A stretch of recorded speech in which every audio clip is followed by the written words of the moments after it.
Bismillahirrahmanirrahim. Assalamualaikum warahmatullahi wabarakatuh. Selamat pagi anak-anak hebat kelas 2. Apa kabar hari ini? Semoga kalian semua selalu sehat ya. Selalu diberikan limpahan kesehatan, nikmat sehat, dan selalu dalam lindungan Allah Subhanahu wa Ta'ala. Kembali lagi kita belajar bersama, belajar materi tematik kelas 2. Tapi sebelum pembelajaran dimulai, tidak lupa marilah bersama-sama berdoa agar pembelajaran kita hari ini diberikan kemudahan, kelancaran, sehingga kita semua bisa menerima pembelajaran dengan baik. Berdoa bersama dengan mengucapkan basmalah. Bismillahirrahmanirrahim. Materi kita hari ini sampai pada tema 4, hidup bersih dan sehat. Subtema 4, hidup bersih dan sehat di tempat umum. Tempat umum merupakan milik bersama. Tempat umum diantaranya adalah jalan raya, pasar, terminal, dan tempat wisata. Kebersihan tempat umum wajib kita jaga. Hal ini dilakukan agar pengunjung merasa nyaman. Seperti juga di rumah, seperti juga di sekolah, seperti juga di tempat bermain, tempat umum pun harus kita jaga kebersihan dan kesehatannya. Kita yang harus menjaganya. Kita yang mengunjunginya harus memiliki tanggung jawab untuk menjaga kebersihan dan kesehatannya. Bagaimana caranya? Ketika kita datang ke tempat umum seperti pasar atau di jalan raya atau di terminal, kita harus menjaga dengan bagaimana? Tidak membuang sampah sembarangan, menyapu, memberikan peringatan-peringatan agar pengunjung tidak mengotori, tidak merusak. Sehingga apabila tempat umum itu bersih dan sehat, pengunjung atau yang mendatanginya juga merasa nyaman ketika berada di tempat umum tersebut. Nah, anak-anak semua harus diingat ya, ketika kalian datang ke tempat umum, kalian harus selalu menjaga kebersihan, menjaga kesehatan, agar kita semua selalu sehat.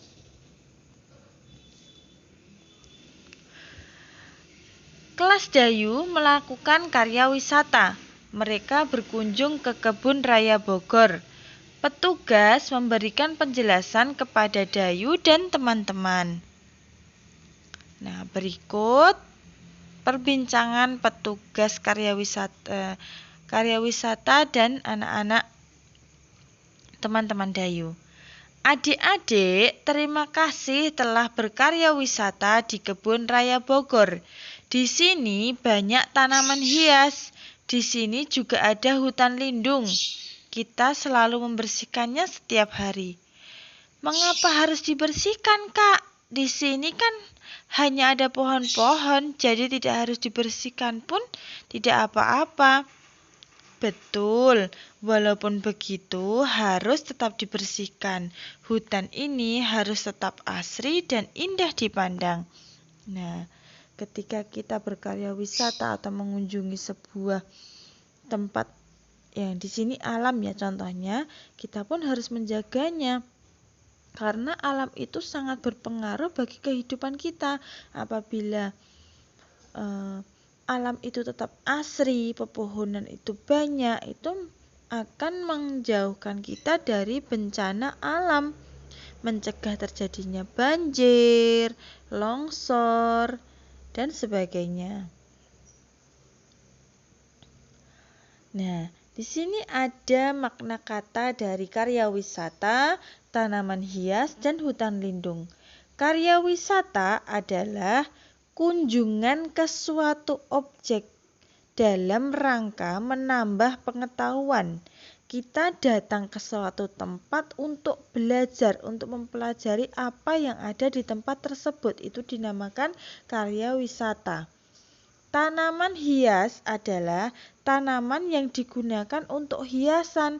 Nah, sekarang kita sedang musim tanaman hias ya. Di rumah kalian pasti ibu-ibu suka. Ibu-ibu kalian suka dengan tanaman hias, bunga-bunga, tanaman-tanaman yang berwarna-warni. Nah, untuk dijadikan hiasan di sekitar rumah atau di tempat-tempat umum.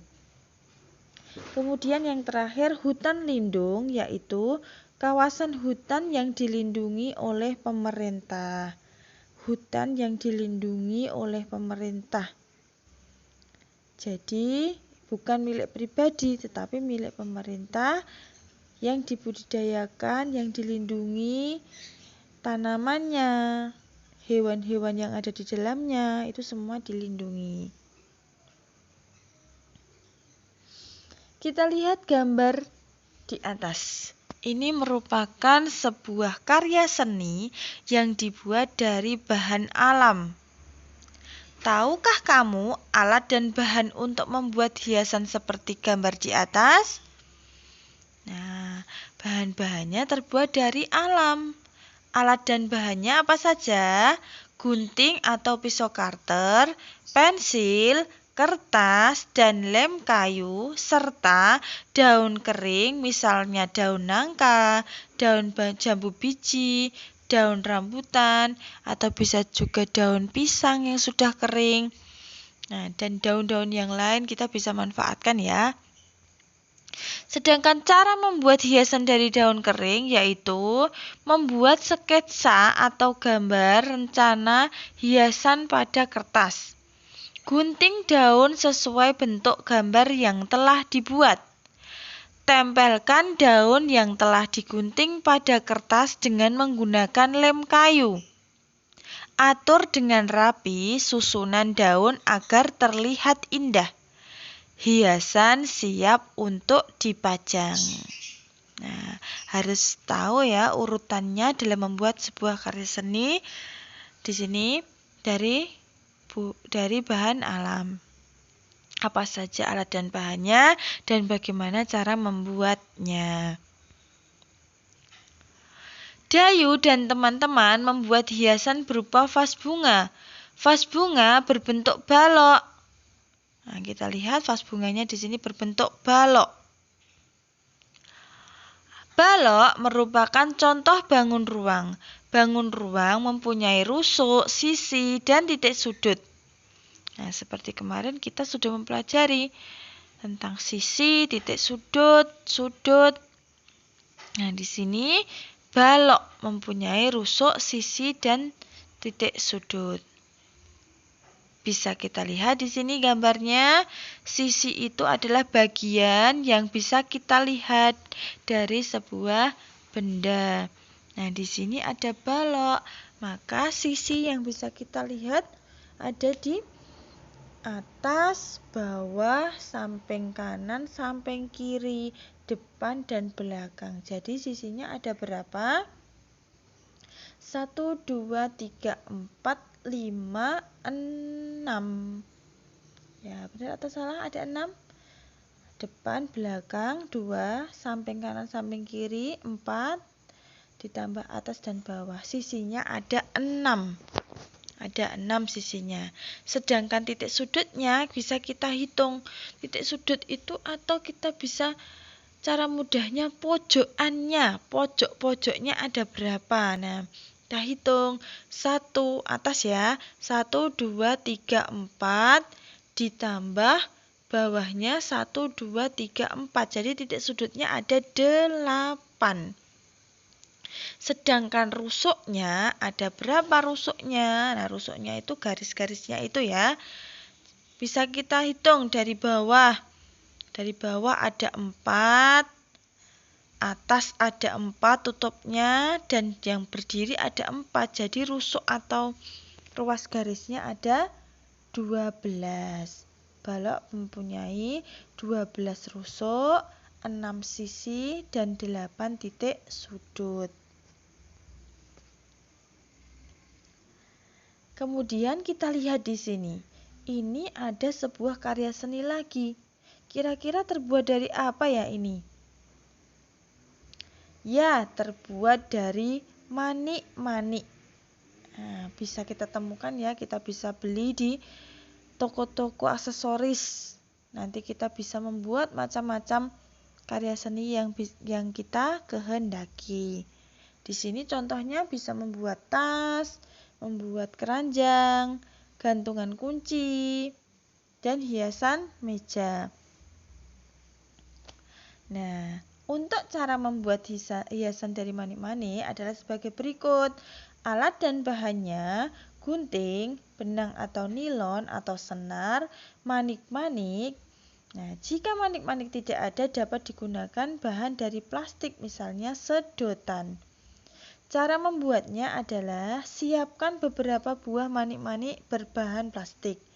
Jika manik-manik tidak ada, buatlah sejumlah manik-manik dari bahan plastik, misalnya sedotan. Pilihlah warna dan ukuran manik-manik yang akan digunakan sesuai dengan selera masing-masing. Potong benang atau senar sesuai panjang yang diinginkan. Masukkan benang atau senar ke dalam manik-manik dengan kombinasi warna yang menarik. Ikatlah ujung benang atau senar setelah semua terisi penuh. Kalung atau gelang sudah bisa dipakai. Nah, kalian bisa coba ya di rumah, didampingi ibu atau kakak, kalian bisa mencoba membuat. Cari manik-manik atau seadanya di rumah, sedotan bisa dipotong-potong. Nah, kita berkreasi membuat karya seni dengan manik-manik di rumah.